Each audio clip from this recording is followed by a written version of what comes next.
tiene el orgullo de presentar a la conductora de esta 10ª edición de su encuentro anual, periodista, innovadora y referente de la comunicación estratégica en Chile. Con ustedes, María Elena Dressel.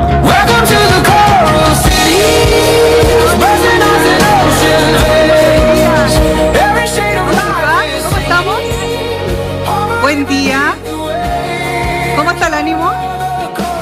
Oye, estamos muy contentos de darles la bienvenida a Neuramare, nuestro encuentro anual de PIT Chile. Vamos entonces a comenzar de inmediato sin más preámbulos y queremos dar la bienvenida a nuestro primer speaker. Te dejo sobre el escenario. Muchas gracias, María Elena. Es sin duda uno de los oradores, emprendedores, referentes más influyentes del mundo de la tecnología, de nuestro ecosistema tecnológico, y por supuesto que es chileno. Un hombre que fue absolutamente pionero en el tema de los negocios digitales cuando nadie en este país hablaba de negocios digitales. Y aquí yo me voy a permitir una anécdota personal con él. Cuando yo hace más de 10 años atrás, buscaba entrevistados en el mundo de la tecnología, porque teníamos un programa tecnológico que se hacía en un canal pequeñito que se llamaba Full Canal, a lo mejor alguno de ustedes pasó por allí, cuando recién nos preguntábamos qué es la Internet y para qué sirve, y cuando nuestra principal tarea era decirle al público para qué servía Internet, para que se conectaran y compraran los planes de las empresas de telecomunicaciones de Internet. Y yo buscaba, entrevistados por todas partes, quiero decir, aparece el dueño de Map City en ese momento. Y bueno, y le digo yo, podemos conversar acerca de tecnología, y fue un gran amigo de ruta para comenzar a hablar de estos temas en materia tecnológica. Así es que hasta el día de hoy tenemos una amistad y me encanta ver cómo ha recorrido su propio ecosistema digital. Sin más, le doy la bienvenida al señor Roberto Cami. ¿Cómo estás, Roberto? Tremenda presentación. Qué gusto verte. Bueno, nos vemos un poco más seguido, no tan seguido como quisiéramos. ¿Te acuerdas de Map City? Un poquito. Vamos a tratar de recordarnos un poco más ahora. Ya, te dejo el escenario. Muchas gracias por la tuyo. presentación. Gracias a ti. En un escenario que la verdad es que es bastante desafiante. Primera vez que estoy en un escenario 360, me podrían haber ayudado y se podrían haber puesto todo en este lado y así me la hacen más fácil. Pero vamos a tratar de hablar un poquito de qué es este ecosistema digital que ustedes conocen mucho mejor que yo. Y para eso quiero presentarles a un niño. Este niño, de 9 años, veía dos cosas en su vida como magia. Uno eran los aviones. ¿Por qué?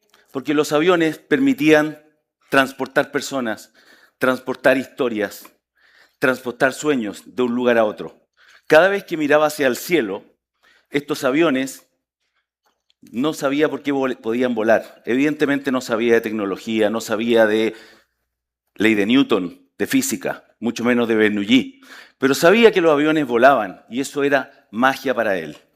Este niño de 9 años, el que ustedes están viendo en la imagen, está hoy día frente a ustedes. Pero había algo que me impresionaba más que los aviones y era el circo. Yo nací en una ciudad muy pequeña del sur de Chile, Los Ángeles, donde no pasaba mucho. No pasaba en realidad nada. Solamente una vez al año llegaba un circo, el circo Las Águilas Humanas. Y lo que todos aplaudían era el show del circo. Y pocos veían lo que yo me aventuré a mirar. Cada vez que el circo llegaba en el mes de septiembre, iba a ver cómo se levantaba esa carpa. Gente, camiones, en esa época animales, estructuras, y había mucho esfuerzo y mucha energía para levantar ese espectáculo. Lo impresionante era que me di cuenta que la mayoría de la gente aplaudía el espectáculo, aplaudía el show, pero nadie o muy poca gente se daba cuenta de lo que había detrás de ese show.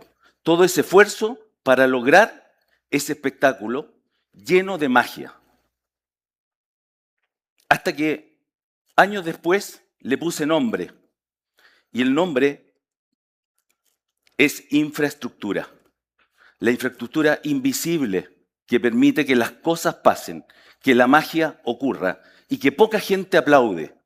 Todos ustedes son parte de ese ecosistema que permite construir esa infraestructura. Y ahí me di cuenta que no son las aplicaciones las que mandan la innovación, sino que es todo lo que permite que esas aplicaciones realmente funcionen. Poco tiempo después, 3 semanas del circo, ese circo se iba a otra ciudad. Y ese terreno vacío, en donde se había montado esa historia de magia, volvía a quedar vacío. Se iba la magia, se iba la infraestructura. Y yo como niño me negaba a permitir que esa magia desapareciera. Y tomé el rol de protagonista. Decidí montar mi propio circo en el patio de mi casa con algunas cajas de cartón, cajas de madera, algunas sábanas viejas que le robaba a mi mamá. Armábamos un circo debajo del parrón. Y ese circo, unas pocas sillas, convocaba a los pocos amigos del barrio en un circo pobre, paupérrimo, mirándolo en retrospectiva. Pero recién ahí aprendí lo que significaba liderazgo. Porque liderazgo es convocar a otros, a movilizar a otros para que compartan tu sueño, para que compartan tu idea, para que sean partícipes de ese mundo que tú querías crear, que todavía no existía. Nosotros cuando hablamos de tecnología, estamos pensando y soñando en un mundo que todavía no existe, preparándonos con esa infraestructura invisible para que ese mundo pueda ser realidad. Pero para eso tenemos que movilizar a otros. Y la palabra de liderazgo es muy importante. Como lo decía Bernard Shaw, si no existen las condiciones, tienes que crearlas. Y ese es nuestro deber, crear estas condiciones. Después me di cuenta que no estaba creando el mismo espectáculo, no estaba intentando copiar el espectáculo del circo. Lo que estaba intentando hacer era prolongar la sensación de que otro mundo era posible, de que existe la posibilidad de un mundo mejor. Más adelante me dejé ilusionar tanto con los circos, con los aviones. A todo esto la Sole voló conmigo, así es que tuve ahí una experiencia, espero que haya sido buena, hicimos un spin, efectivamente, y al poco tiempo empecé a mirar otro tipo de juguetes. ¿A quién no le gustaría tener un auto como este, un Ferrari? Levanten la mano a quien no le gustaría tener un Ferrari. Yo no soy amante de los autos, pero me encantaría tenerlo y ojalá de color rojo. Supongamos por algún minuto que este producto innovador que representa tecnología, diseño, velocidad, estatus, lo tenemos en nuestra casa. Yo les regalo a cada uno de ustedes un Ferrari, pero con una condición. Les voy a colocar la carretera donde tiene que andar este Ferrari. Ese es el único camino en el cual les permito conducir ese Ferrari. En ese minuto, ese Ferrari pierde su valor. Ya no puedo conducirlo a la velocidad que quería. Es muy bajo. Voy a reventar los neumáticos. Sin infraestructura, sin una carretera, ese Ferrari no nos sirve. O ese Ferrari no nos permite aprovechar la oportunidad del producto. Y si se dan cuenta, muchas veces valoramos y aplaudimos el producto y no nos damos cuenta la necesidad que tenemos de conectarlo con el entorno, con la infraestructura básica, esa invisible que nos permite que ese Ferrari ande en la carretera a la velocidad y con la comodidad que lo necesitamos. Los quiero llevar para entender esto de manera más concreta al año 1998. La Sole nos hizo retroceder un poquito en el tiempo y me acuerdo perfecto de esa entrevista, Sole. Fue la primera entrevista en la que me maquillaron y fue muy extraño para mí. ¿Alguien usó estas guías? Ok, con esto segmentamos inmediatamente la audiencia. La mitad están sobre los 40 y los que no lo usaron me están mintiendo. Este producto, las páginas amarillas y las páginas blancas, eran el producto estrella que teníamos en el año 1998, cuando nace Google. Eran nuestra puerta de entrada al mundo, porque ahí estaban los nombres de las personas, las direcciones, los teléfonos, los comercios, y también estaban los mapas al final, pegados al final de la página. Y eso era nuestro mundo. Sin embargo, esas páginas amarillas no nos servían lo suficiente porque no podíamos llevarnos los mapas, no podíamos consultar rutas y no tenían actualización más que cada 2 años. Entonces, en ese mismo año 1998, en donde esa guía era el Google antes de Google, hubo una idea que fue digitalizar toda la información para ponerla dentro de un proyecto vivo. Pero no había infraestructura. Unos pocos cientos de miles de usuarios de Internet conectados en Chile, 300.000. No habían carreteras. Había un Ferrari sin una carretera para poder correr. Y tuvimos que generar esa infraestructura, digitalizar los mapas, crear las capas, la monetización, la información, los servidores, porque no había nube, no había Google Maps, no había Waze, no había Venture Capital que nos aportaran dinero, no había nada. Hubo que crear todo desde cero. Y crear desde cero no significa otra cosa que abrir la carretera. Si no existe, constrúyela. Y obviamente toma más tiempo, pero ese esfuerzo finalmente termina pagando. Y lo que nosotros hicimos fue comenzar a abrir esa carretera. Costó muchísimo. Básicamente, en la medida que lo íbamos haciendo, nos dimos cuenta que MapCity no era un negocio de mapas, sino que era un intento temprano de representar digitalmente el mundo físico. Si nos damos cuenta, cuando nace Internet a mediados de los 90, Internet se vio como la conexión de los computadores en el mundo, la disponibilidad de generar información, almacenarla y permitir que cualquiera la acceda desde cualquier punto del planeta. Eso era Internet, un lugar para almacenar y mover información. Pero la verdad es que nosotros nos adelantamos a la época y yo no sabía en ese momento que estábamos creando una representación viva del mundo físico. Mapas digitales que podían hablar, a cuales le podías hacer preguntas, que tenían capas de información que estaban dinámicamente funcionando en un sistema de representación de la realidad. Y eso tiene mucho, mucho que ver con lo que está pasando en nuestros días con la inteligencia artificial, en donde ya no estamos rescatando información, sino que estamos representando la realidad y más allá de eso.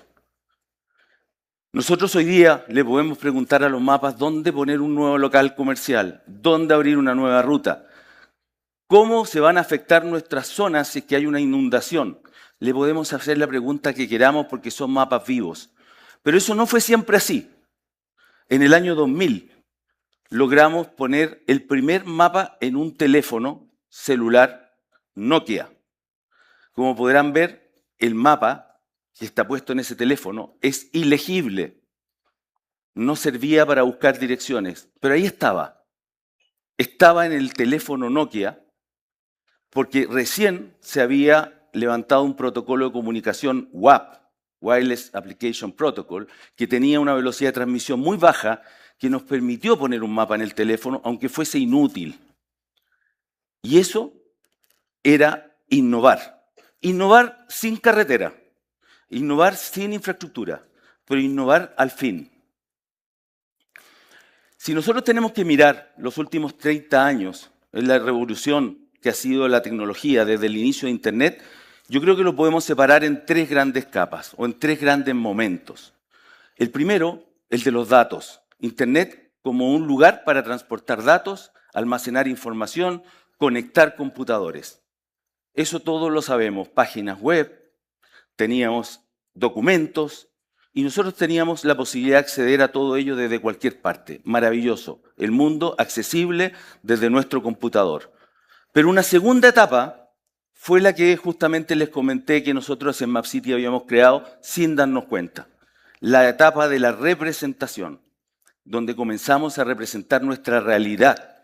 no solamente con mapas, con todo, con sistemas que nos permiten predecir, con sistemas que nos permiten analizar la información. Pero la tercera etapa, la que estamos viviendo, que es la más trascendental de todas, es la etapa de la inteligencia, en donde no solamente estamos representando la realidad, sino que estamos externalizando parte de nuestra capacidad cognitiva. Estamos conectando los computadores con nuestras mentes. Y eso tiene algo muy relevante en nuestras vidas para lo que significa los próximos años desde el punto de vista de la infraestructura que tiene que soportar esta tecnología. Tiene muchas implicancias, desde las implicancias éticas hasta las implicancias de cómo va a cambiar nuestra vida desde el punto de vista del trabajo, desde el punto de vista de cómo nos vamos a relacionar con los otros. Por primera vez, no estamos solo digitalizando información, sino que estamos digitalizando capacidad cognitiva. Y la inteligencia artificial es una representación digital de nuestra forma de pensar. Para eso necesitamos las capas invisibles, la infraestructura invisible que nos entregue el soporte para lograr esa representación y esa inteligencia externa. Conectividad, interconexión, neutralidad, almacenamiento, resiliencia, seguridad, velocidad y confianza. Todo lo que construyamos nos tiene que entregar ese soporte, porque en los próximos años, en los próximos 5 años, la demanda de energía va a ser el doble de la que tenemos hoy día, principalmente impulsada por la atracción de la inteligencia artificial. Y si nosotros no somos capaces de sostener esa demanda, nos vamos a quedar atrás. Sin embargo, Chile, creo yo, y permítame que se lo diga, está en una posición absolutamente privilegiada para ser parte de los comensales de la mesa y no ser parte del menú, como normalmente somos. Y creo que esta vez no estamos llegando tarde, porque Chile tiene talento, tiene conectividad, tiene estabilidad económica, tiene capacidad energética, en el norte energía solar, en el sur energía eólica, tiene una ubicación clave, estratégica de posicionamiento y tiene talento, mucho talento. Tenemos muchos premios y honores que nos dan este prestigio. Uno de ellos es que somos top 10 entre los países de la OCDE en lo que significa digitalización del gobierno. Somos uno de los 5 países que más tráfico de Internet interconecta, donde entiendo que PIT se lleva como el 90% de ese tráfico local. Así que un aplauso para PIT Chile. Pero si queremos entender hacia dónde vamos, hay algo que nos permite mirar ese futuro de una manera totalmente distinta. Y este cable del cual hemos hablado, que conecta Valparaíso con Australia, que lo vamos a ver ya en operaciones de aquí a un par de años máximo, el cable de Humboldt, no son 14.000 kilómetros de cable subterráneo, son una oportunidad estratégica para cambiar la posición geopolítica digital de nuestro país, porque nos va a acarrear mayor estabilidad, mayor seguridad, menos latencia y nos va a traer talento, inversión. Por lo tanto, estamos justo en un punto de inflexión en donde nosotros podemos ser parte de esa revolución, podemos ser parte de ese cambio, desarrollando esa infraestructura invisible que tanto necesitamos para los próximos años.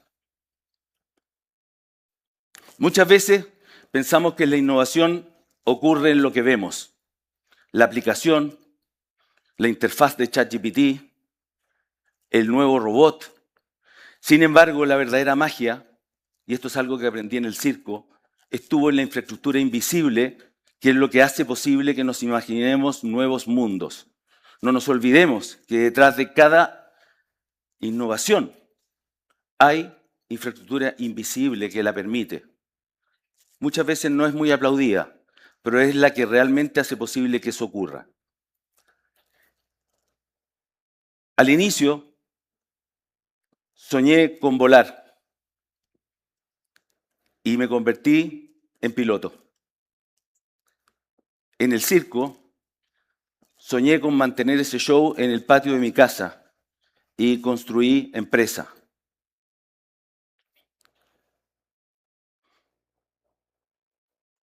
Por lo tanto, les tengo que decir que el sueño lo tenemos que seguir manteniendo porque es posible. Recuerden que primero Internet conectó a las máquinas, luego conectó el mundo físico y ahora está comenzando a conectarse directamente con nuestras mentes. Ustedes son los protagonistas de ese cambio y no podemos bajar los brazos para desarrollar y apoyar a quienes están construyendo las aplicaciones del futuro. Todo esto ya comenzó. El próximo capítulo partió ya. Muchísimas gracias.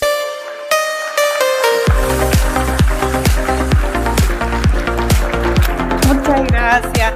Gracias a ti por esa estupenda presentación. Quédate un segundo acá. Oye, qué valiente, 1998, tomando ese tipo de decisiones con cero infraestructura. Claro, ¿Cómo ¿y eso? convencías al resto? Casi cero infraestructura había en el 90. Casi cero. Casi cero, sí. ¿Cómo Tuvo que construirla. Y usando un poder de convencimiento no menor, porque sin Venture Capital. Mucha colaboración, ¿Sí?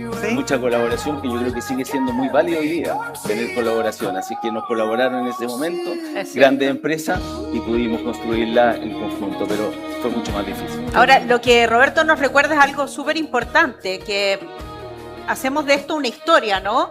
Pero detrás de esta historia hubo personas, Elena, que estuvieron construyendo cada uno de estos procesos, cada una de estas redes para que todo funcione de esta capa invisible de la que hemos hablado. Solo te voy a contar la anécdota de nuestro viaje. ¿De cuando volaron? De cuando volamos. ¿Lo ves? Íbamos en un aeroplano. Me dice Roberto, ¿por qué no vamos a volar en un aeroplano? Sin motor, sin motor. Entonces, yo le digo, esos son los que planean sin motor, esos mismos. Esto es feo, ¿no? Porque también está ahí como entregando tu vida. Un acto de fe total. Un acto de fe total. Entonces íbamos en vuelo, que te arrastra primero una avioneta acá en el Club de Planeadores. Sí, en el Club de Planeadores. Y sale la avioneta, arranca la avioneta y nosotros atrás en el planeador. Y yo dije, mentira, esto no lo puedo creer. Iba sola yo en el planeador, ¿no? Hicimos 2 vuelos en ese momento. Y estábamos en pleno vuelo, esto para que vean la confianza que yo tengo en Roberto, y me dice, hacemos un spin. Y yo digo, ¿y eso qué significa? Spin. Digo, no. Y caímos. Así que en un 2x3 nos levantamos también de Así vuelta. fue, después la confianza aumentó. Así que la confianza aumentó. Un gran aplauso para nuestro speaker, Roberto Cami. Muchas gracias, Roberto. Gracias Yo por esta dejo charla a Elena acá fantástica. para el próximo